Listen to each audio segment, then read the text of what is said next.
चीन श्रीलंका में आधारभूत संरचनाओं और विकास पर अरबों डॉलर का निवेश कर रहा है, लेकिन अधिकांश स्थानीय लोगों को लगता है कि देश को चीन के हाथों बेचा जा रहा है। इसकी वजह है परियोजना से जमीनों का छिनना और भारी कर्ज की अदायगी का संकट। आमतौर पर एशियाई बंदरगाह चहल पहल भरे होते हैं, लेकिन श्रीलंका का हम्बांटोटा बंदरगाह पर सन्नाटा पसरा हुआ है।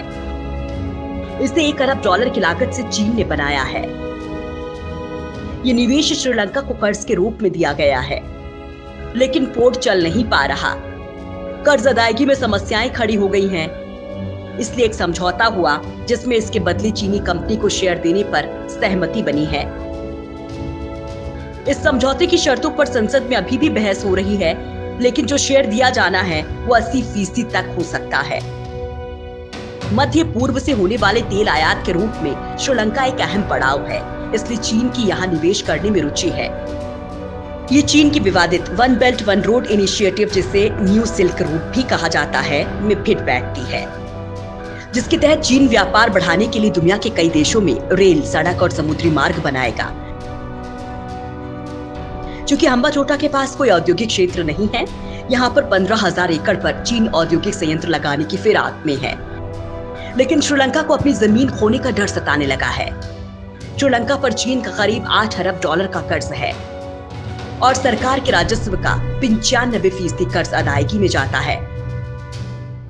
हैरान करने वाली बात तो यह है कि चीन श्रीलंका को 24 अरब डॉलर का ऋण और देना चाहता है और आर्थिक तंगी से लड़ रहा श्रीलंका चीन के इस प्रस्ताव को भी स्वीकार कर सकता है। अगर ऐसा हुआ तो श्रीलंका पर चीन का प्रभाव बहुत हद तक बढ़ जाएगा। दूसरी ओर हम्बांटोटा बंदरगाह पर कब्जे और यहाँ के आसपास की जमीन भी चीन के हाथों में जाने के कारण अब यहाँ के लोगों और मछुआरों ने विरोध करना शुरू कर दिया है।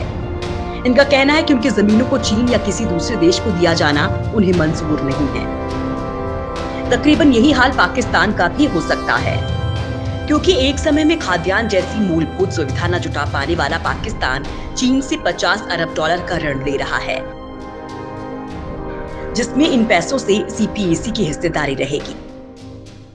पाकिस्तान की इसी बेवकूफी के कारण बलूचिस्तान के लोग भी इस डील का विरोध कर रहे हैं, क्योंकि लोगों का मानना है कि चीन ऐसा करके पाकिस्तान पर आर्थिक कब्जा करना चाहता है।